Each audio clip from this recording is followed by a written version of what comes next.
Hello guys, what's up? It's me again. Pumunta pala ako ng palengke para mamili na iba pang sangkap para sa sushi.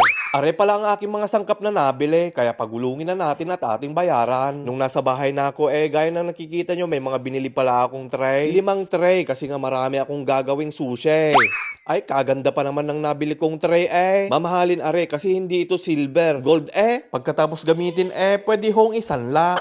Ay siya, inumpisan ko na pala ang pagluluto. Baka kasi ako'y maghabol sa oras kaya nilabas ko na yung rice cooker at yung bigas sa sushi. Ang seservisan ko pala ngayon ay puro mga Pilipino. Nagaganapin sa Marriott Hotel. Dito lang yan sa Rome, Italy. Social, di ba? May mag-18th birthday kasi. Anak pala ito ni Ate Mylene na siyang nakadiscover sa akin na pakalat-kalat sa social media. Gusto daw nilang masubukan ang aking gawang sushi kaya kailangan kong sarapan baka ako'y mapahiya.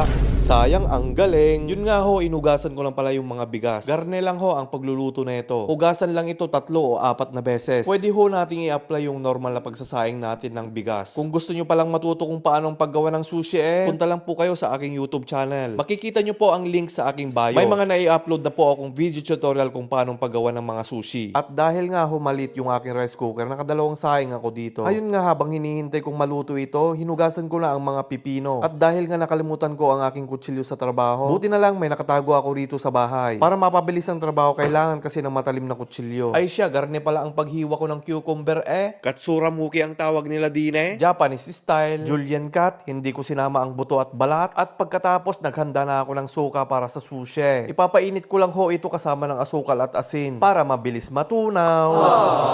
Huwag nyo lang ho itong papakuluan. Yun nga ho, pagkatapos ay nagtimpla na rin ako ng pang tempura butter. Gaya ng harina, itlog, asin na pangpalasa, at sparkling water. Hinalo-halo ko lang hanggang sa lumapot. At pagkatapos tinimplahan ko na ang niluluto kong salmon nang sa gayon ay magkalasa. Ay siya, sinimulan ko na rin magtimpura. Ay maghahabol na ako ng oras kaya kailangan ko na hong bilisan. Hayan, kada luto ko ng tempura pinupuno ko na ang palayaw. Ay sadyang mapapalaban si Wutoy. Madami-dami pa naman yung gagawin niyang sushi.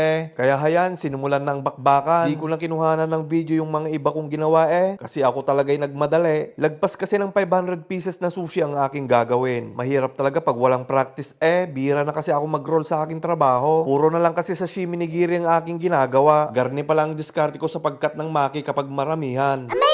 Astig, di ba? Ayun nga, pagkatapos kong gumawa ng sushi nagpahinga lang ako ng 15 minutes dahil paparating na yung magsusundo sa akin. At doon ko na lang itutuloy sa hotel yung mga gagawin kong iba. Kaya ibinaba na namin ang sushi kasama si Mrs. na siyang tumulong sa akin para mapabilis ang paggawa ko ng sushi. Ay siya, nung nasa baba na kami, si Giancarlo at Russell pa lang sumundo sa akin. Nagpapasalamat ako sa dalawang ito sa kanilang kabaitan. Habang nasa biyahe kami doon ko nalaman na puro taga Batangas pa lang a-attend ng debut. Kaya garne ako magsalita. Marami kasi akong mga kaibigan at kumpare na taga Batangas Isa na ho dyan ang master ko sa sushi na nagturo sa akin nung ako'y nag-uumpisa pa lamang. Ay siya, nandito na pala tayo sa Marriott Hotel. Ay kaganda naman pala din Hayun nga, pagdating namin ini-standby muna namin ang mga sushi sa buffet table kasi masyado pang maaga para mag-start ang aperitibo o yung mga mag-appetizer. Kaya ako'y nag-ikot-ikot muna at tinignan ang location. Ay kaganda naman pala sa loob Naalala ko tuloy nung ako pa nagtatrabaho pa dati sa bangkete garne ang aking trabaho dati. Shoutout nga pala sa mga graveyard sa New World Hotel sa Makati. Ayan, sa mga naghahanap ng function dito sa Roma. Jacqueline Lores Cake and Event Design. Ay siya, habang naglilibot ako nakita ko na naman itong sound system. Napakahilig ko kasi sa sound. Dati rin pala akong nagdi-DJ kung di nyo lang alam. Sabi nga nila music is life. Ayan, sa mga naghahanap ng lights and sound dito sa Roma. Nandyan si DJ Sprikitik in the house. Ayan, busy naman sa pag-aayos si Billy Ray Costales sa kanyang photo booth at bar. Samantalang ako, inumpisan ko na ang paglalagay ng mga toppings ng mga sushi. Kasi nga nagsisidatingan na ang mga guests. Shoutout nga pala kay Mark Mejia na photographer. Lumapit kasi sa akin at nagpakilala dahil kilala niya daw ako sa social media.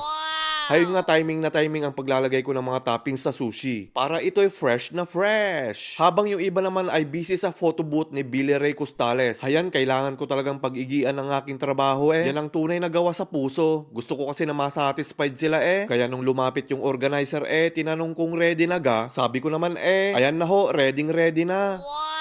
Ayan, pagmasdan yung mabuti, imagine nyo na lang na kayo ang kakain yan. Looks delicious ga. Di naman sa pinagmamayabang, sa dami ng taong hindi kumakain ng sushi. Natikman nilang gawa ko, sushi lover na daw sila. Kaya pagmasdan nyo ho, heto ang aking ebidensya. Nakakataba kasi ng puso. Na kapag nakikita mong nasa-satisfied sila sa gawa mo. Ayan, at isa pa, pansin ko nga yung iba dyan. Tinikman lang, siguro curious lang sila. Akala siguro nila pangkaraniwang sushi lang. Pero, binalikan. Amazing! Nakaka-amaze talaga. Ayan, habang busy naman sa pagtitimpla ng alak, ang barman na si Billy Ray Costales. At may lumapit naman sa akin na isang guest at kinukuha ang aking contact number. Kasi nga, gusto rin daw mag-order.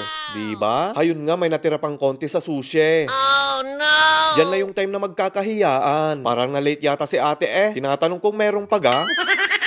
Ubus tinapay na lang ang natira. Ay siya, dito ho nagtatapos ang ating mini vlog. Gusto ko lamang pasalamatan si Ate Mylene at Kuya Alan. Nagpapasalamat ho ako sa inyong tiwala. Shoutout nga pala sa mga taga Batangas, mga kaibigan ko, kumpare ko, lalong-lalo na sa mga sushi man na kagaya ko. Hayun nga guys, umalis na ako that time kasi papasok pa ako sa aking trabaho. Pa-like and share naman kung nagustuhan yung ating mini vlog. See you again in my next vlog. Salamat!